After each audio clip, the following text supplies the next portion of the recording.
Hey YouTube, Homemobile here. I want to apologize for the lack of content this week. I just had a bunch of homework for college, so unfortunately I wasn't able to get up as many videos as I wanted this week, but I figured I should give you guys another preview video before the set actually sneak previews tomorrow.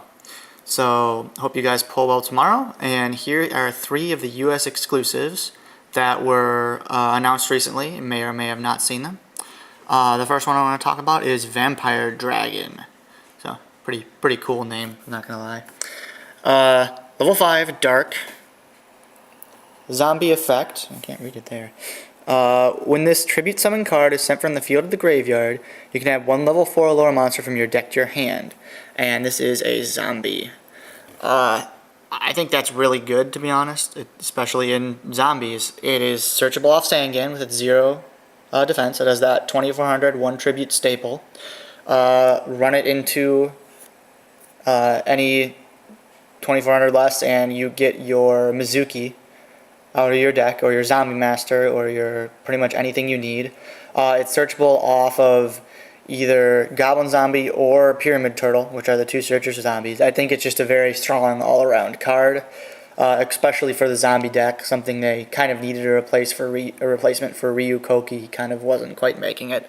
So nothing ridiculously good or not sure if it qualifies it for its secret rare status, but at the same time it's a pretty solid card, especially if zombies ever see more play in the future.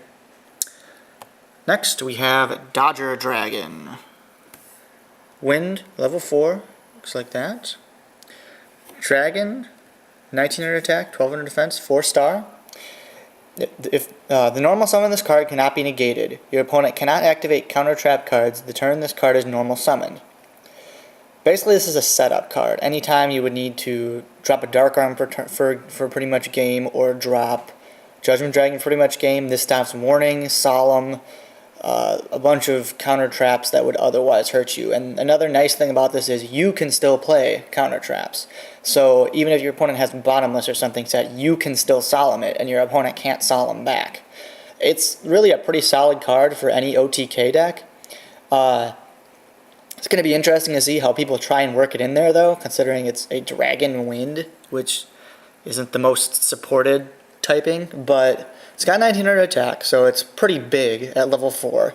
And it's nice because the normal summon can't be negated, so it's pretty hard to actually stop. I mean, you can't negate the summon, and I'm pretty sure if you Bottomless it, the can't activate counter trap sticks. So the one thing I might actually see this being played in, even though it's kind of weird, is Lightsworn, because you can drop this and then drop Judgment Dragon, and your opponent can't really respond very well to it. So yeah, pretty interesting card. Not entirely sure what it's going to be played in, if it will be played, but it certainly has potential. Let's put it that way. And last one we have is Tour Guide from the Underworld, one of the most ridiculous looking cards in the set. Looks like that, level 3. Dark Fiend, level 3, 1000 attack, 200 defense. The effect is, when this card is normal summoned, you can special summon 1 level 3 Fiend type monster from your hand or deck. Its effects are negated, and it cannot be used as a synchro material monster. So you're looking at this, you might say, wow, this looks awful. I mean, you get a monster that you can't do anything with, and you wasted your normal summon for a 1000 attack monster. Well, there are 2 reasons that this is actually a lot better than it appears. The first one is that Tour Guide from the Underworld can grab itself with this effect, so you don't have to play extra fiends in your deck. And the other fiend you can grab is Sangan, who actually does get his effect that activates in the grave, even though the effect is negated while it's on the field. I'm about 90% sure on this ruling. It's the ruling on the Wikia. I haven't actually looked at the judge's ruling or the Japanese ruling yet, so I could be wrong on that. But the big reason why this card is good is because of the new mechanic that's coming in a few months, Exceed Summoning.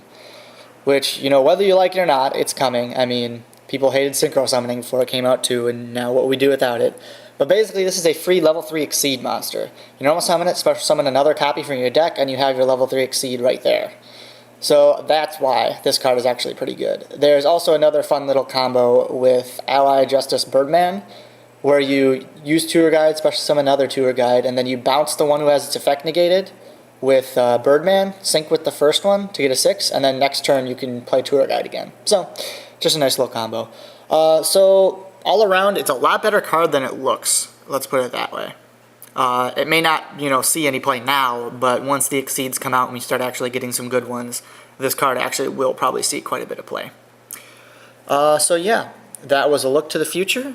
Thanks for watching. Hope you guys pull well at your events tomorrow.